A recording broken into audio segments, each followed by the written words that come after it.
For the wall calf stretch, begin standing near the base of a wall and place the instep of one foot up as high as you can get it with that same heel on the ground. From there, use the back leg to help press forward as you gently try to bring the hips closer to the wall, getting a deep stretch into the calf.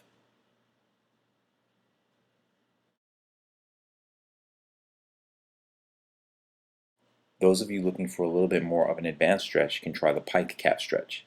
From a push-up position, begin by placing the instep of one foot on top of the Achilles tendon of the other.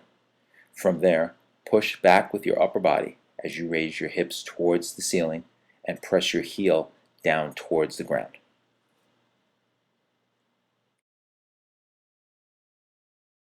Another great way to stretch the calf involves the use of a stretch strap. Begin by looping the strap underneath the ball of one foot and then sit up in a nice tall upright posture. From there, gently pull back so that you get the toes of one foot pointed back towards your torso. You can use the opposite foot as a gauge as to how much dorsiflexion you're getting.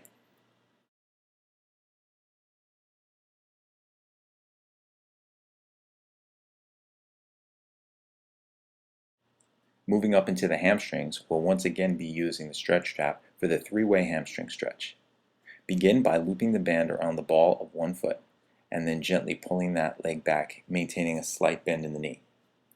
Pay attention to the opposite leg, which should be pressing into the ground with the toes pointed up towards the ceiling. After holding the neutral position for about 20 to 30 seconds, bring your leg up and out to the side, just outside the shoulder on that same side of the body. This will hit a different area of the hamstring as well as some of the adductors or inner thighs. Finally, take your leg to the outside across the opposite shoulder, bringing the IT band into the stretch. Next up, we'll be targeting the muscles of the groin with the short adductor stretch. From a seated upright position, begin by bringing the soles of your feet together and then gently pressing down on the outside of the knees.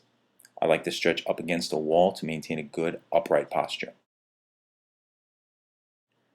To stretch the long adductors, place your hips up against the base of a wall and then gently let your legs drop down the wall, allowing gravity to induce the stretch.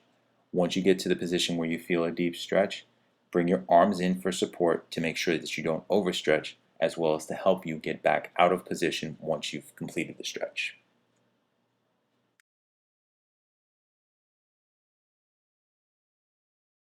Moving up into the glutes, we'll begin with the lying figure 4 stretch. There are two versions here. For the beginner's version, from a lying position with both knees bent, start by bringing one leg up and placing it on the top of the opposing knee. From there, simply reach between your legs to grab your hamstring and gently pull back towards your chest. For those of you who have the flexibility and want a little bit deeper stretch, instead of reaching through the legs, reach around grabbing the top of the knee. This will place that top leg under a much deeper stretch, and you should feel it even more in the glutes than the first version. Do not force the stretch though. If you're fine with the beginner's version, start there and work your way up.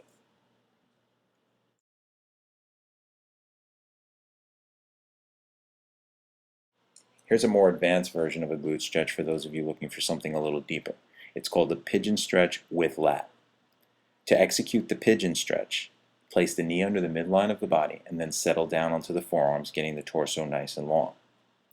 Reaching the arm underneath the same side that you're stretching will give you a great stretch in the opposing lat as well as deepen the stretch on the glute. So once again, I'm tucking my right knee underneath my body, getting the torso nice and long, settling down onto the forearms to get that initial stretch. To increase the difficulty, I'm going to lift up a bit so that I can clear that left arm underneath the body. If the addition of the lat is too much for you, just stick with the first version of the stretch down on the forearms.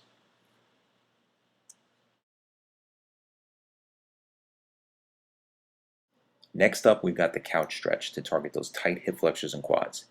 Begin in a high kneeling position in front of a bench or couch and start out by trying to get your heel in contact with your glute.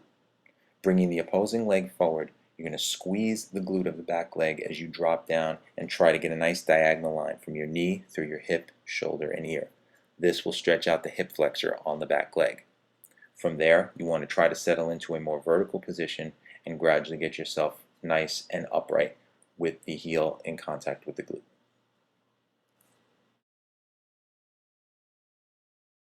Moving into the upper body, we will start off with the lateral neck stretch. From a seated position, sitting up straight and tall, grab the underside of a chair to anchor your shoulder down. Then come up and over with your opposing arm, bringing your ear towards your opposite shoulder. It will stretch out the side of the neck and the shoulder. To involve the levator scapulae, simply turn your head to the side, drop your chin into your armpit, and grab your head from behind, bringing your chin down towards your armpit. To execute the pec anterior deltoid stretch, you're going to need a door jamb or other sturdy object you know is not going to move. Begin by placing your forearm up flush against the door jamb and then rotate so that you're stepping slightly across your body to get that stretch through the pec and the front of the shoulder. Note the elbow in line with the shoulder as you simply rotate across your body.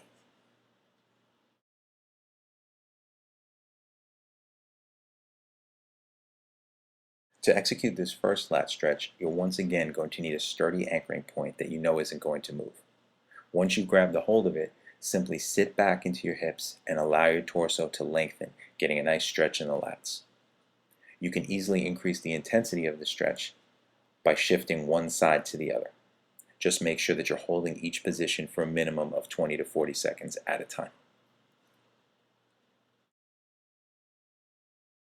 For an even deeper stretch in the lats, you can try the bench lat stretch with external rotation. Begin in a kneeling position and place your hands down on a bench and rotate your palms so they face the ceiling.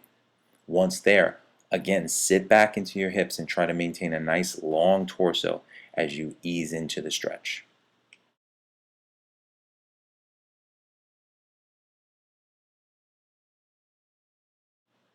Just as with the pec stretch, for the bicep stretch you'll need a door jamb or sturdy object that isn't going to move. Begin by making a fist and then placing the thumb side of that fist up about shoulders level and simply rotate away from the body. Once again, the inside of the fist goes on the door jamb as you rotate away from your fist. To effectively stretch your triceps, begin by bringing your arm up and over behind your back as if reaching for your shoulder blades. Come across with the opposite arm and gently grab the elbow, bringing yourself into a deeper stretch. As you do this, it's important that you don't increase the arch in your lower back to try to gain more range of motion, as you can see here from a profile view. Make sure to maintain a nice neutral torso with the abs lightly braced as you come up and over with that opposite arm and gently increase the stretch.